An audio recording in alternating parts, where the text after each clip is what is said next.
All moral standards become relative, whether it's bailouts, privileges, government subsidies, or benefits for some from inflating a currency. It's all part of a process justified by a philosophy of forced redistribution of wealth.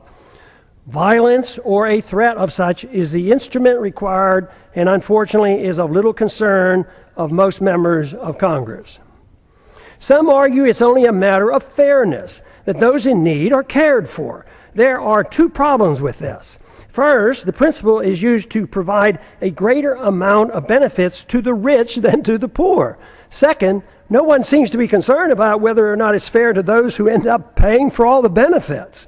The costs are usually placed on the backs of the middle class and are hidden from the public eye.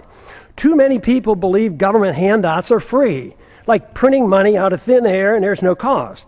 That deception is coming to an end. The bills are coming due, and that's what the economic slowdown is all about.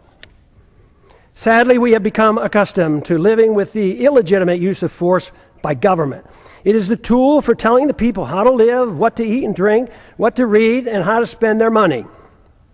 To develop a truly free society, the issue of initiating force must be understood and rejected. Granting to government even a small amount of force is a dangerous concession. Limiting government excesses versus a virtuous moral people. Our Constitution, which was intended to limit government power and abuse, has failed. The founders warned that a free society depends on a virtuous and moral people. The current crisis reflects that their concerns were justified. Many politicians and pundits are aware of the problems we face, but spend all their time in trying to reform government. The sad part is that the suggested reforms almost always leads to less freedom, and the importance of a virtuous and moral people is either ignored or not understood. The new reforms serve only to further undermine liberty.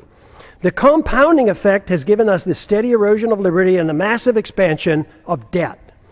The real question is, if it is liberty we seek, should most of the emphasis be placed on government, reform, or trying to understand what a virtuous and moral people means and how to promote it?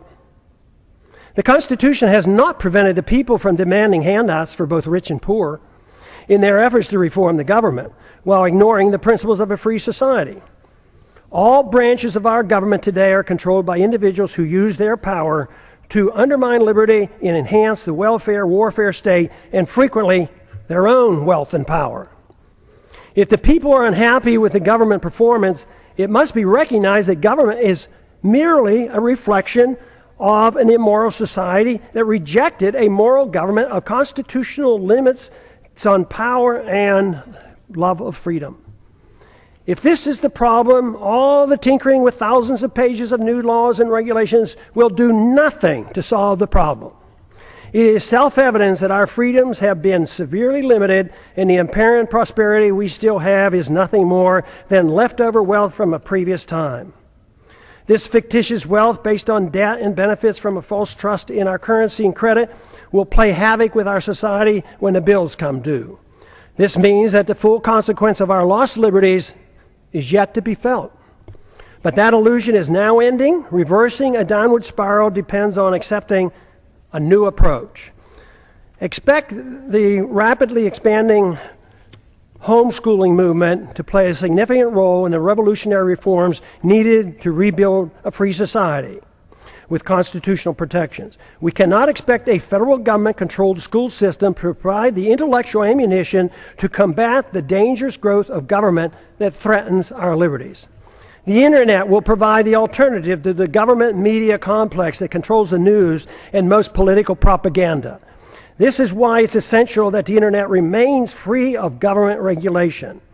Many of our religious institutions and secular organizations support greater dependency on the state by supporting war, welfare, and corporatism, and ignore the need for a virtuous people. I never believed that the world or our country could be made more free by politicians if the people had no desire for freedom. Under the current circumstances, the most we can hope to achieve in the political process is to use it as a podium to reach the people, to alert them of the nature of the crisis and the importance of their need to assume responsibility for themselves. If it is liberty that they truly seek, without this, a constitutionally protected free society is impossible. If this is true, our individual goal in life ought to be for us to seek virtue and excellence and recognize that self-esteem and happiness only comes from using one's natural ability in the most productive manner possible, according to one's own talents.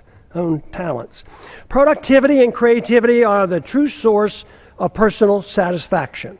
Freedom and not dependency provides the environment needed to achieve these goals. Government cannot do this for us. It only gets in the way. When the government gets involved, the goal becomes a bailout or a subsidy, and these cannot provide a sense of personal achievement. Achieving legislative power and political influence should not be our goal. Most of the change, if it is to come, will not come from the politicians, but rather from individuals, family, friends, intellectual leaders, and our religious institutions. The solution can only come from rejecting the use of coercion, compulsion, government commands, and aggressive force to mold social and economic behavior. Without accepting these restraints, inevitably the consensus will be to allow the government to mandate economic equality and obedience to the politicians who gain power and promote an environment that smothers the freedoms of everyone. It is then that the responsible individuals who seek excellence and self-esteem by being self-reliant and productive become the victims. In conclusion, what are the greatest dangers that the American people face today that impede the goal of a free society? There are 5. The continuous attack on our civil liberties, which threaten the rule of law and our ability to resist the onrush of tyranny. Number 2, violent anti-Americanism that has engulfed the world. Because the phenomenon of blowback is not understood or denied, our foreign policy is destined to keep us involved in many wars that we have no business being in. National bankruptcy and a greater threat to our national security will result. Number 3, the ease in which we go to war, without a declaration by Congress, but accepting international authority from the UN or NATO, even for preemptive wars, otherwise known as aggression. A financial political crisis as a Number 4, a financial political crisis as a consequence of excessive debt, unfunded liabilities, spending, bailouts, and gross discrepancy in wealth distribution, going from the middle class to the rich. The danger of central economic planning by the Federal Reserve must be understood. World government taking over local and U.S. sovereignty by getting involved in the issues of war, welfare, trade, banking, a world currency, taxes, property, ownership, and private ownership of guns must be addressed. Happily, there's an answer for these very dangerous trends. What a wonderful world it would be if everyone accepted the simple moral premise of rejecting all acts of aggression. The retort to such a suggestion is always, it's too simplistic, too idealistic, impractical, naive, utopian, dangerous, and unrealistic to strive for such an ideal. The answer to that is that for thousands of years, the acceptance of government force to rule over the people at the sacrifice of liberty was considered moral and the only available option for achieving peace and prosperity. What could be more utopian than that myth? Considering the results, especially looking at the state-sponsored killing by nearly every government during the 20th century, estimated to be in the hundreds of millions of people, it's time to reconsider this grant of authority to the state. No good has ever come from granting monopoly power to the state to use aggression against the people to arbitrarily mold human behavior. Such power, when left unchecked, becomes the seed of an ugly tyranny. This method of governance has been adequately tested, and the results are in. The reality dictates we try liberty. The idealism of non-aggression and rejecting the offensive use of force should be tried. The idealism of government-sanctioned violence has been abused throughout history and is the primary source of poverty and war. The theory of a society being based on individual freedom has been around for a long time. It's time to take a bold step and actually permit it by advancing this cause rather than taking a step backwards as some would like us to do today. Today, the principles of habeas corpus, established when King John signed the Magna Carta in 1215, is under attack in our own government. There's every reason to believe that a renewed effort with the use of the internet, that we can instead advance the cause of liberty by spreading an uncensored message that will serve to rein in government authority and challenge the obsession with war and welfare. What I'm talking about is a system of government guided by the moral principles of peace and tolerance. The founders were convinced that a free society could not exist without a moral people. Just writing rules won't work if the people choose to ignore them. Today, the rule of law written in the Constitution has little meaning for most Americans, especially those who work in Washington, D.C. Benjamin Franklin claimed, quote, "Only a virtuous people are capable of freedom." John Adams concurred, quote, "Our Constitution was made for a moral and religious people. It is wholly inadequate for the government of any other." A moral people must reject all violence in an effort to mold people's beliefs or habits. A society that boos or ridicules the golden rule is not a moral society. All great religions endorse the golden rule. The same moral standards that individuals are required to follow should apply to all government officials. They cannot be exempt. The ultimate solution is not in the hands of the government. The solution falls on each and every individual with guidance from family, friends, and community. The number one responsibility for each of us is to change ourselves with hope that others will follow.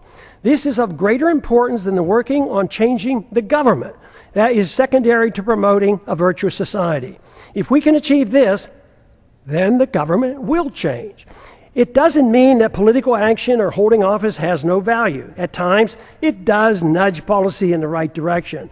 But what is true is that when seeking office is done for personal aggrandizement, money, or power, it becomes useless if not harmful. When political action is taken for the right reasons, it's easy to understand why compromise should be avoided. It's also become clear why progress is best achieved by working with coalitions, which bring people together without anyone sacrificing his principles. Political action, to be truly beneficial, must be directed toward changing the hearts and minds of the people, recognizing that it's virtue and morality of the people that allow liberty to flourish. The Constitution or moral laws per se have no value if the people's attitudes aren't changed. To achieve liberty and peace, two powerful human emotions have to be overcome. Number one is envy, which leads to hate and class warfare. Number two is intolerance, which leads to bigoted and judgmental policies. These emotions must be replaced with a much better understanding of love, compassion, tolerance, and free market economics. Freedom, when understood, brings people together. When tried, freedom is popular. The problem we have faced over the years has been that economic interventionists are swayed by envy, whereas social interventionists are swayed by intolerance of habits and lifestyles. The misunderstanding that tolerance is an endorsement of certain activity motivates many to legislate moral standards which should only be set by individuals making their own choices. Both sides use force to deal with these misplaced emotions. Both are authoritarians. Neither endorses voluntarism. Both views ought to be rejected. I have come to one firm conviction after these many years of trying to figure out the plain truth of things. The best chance for achieving peace and prosperity for the maximum number of people worldwide is to pursue the cause of liberty. If you find this to be a worthwhile message, spread it throughout the land. And I yield back the balance of my time. It's back.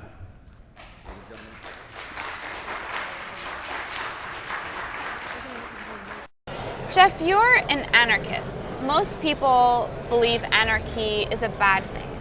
Why have you embraced it?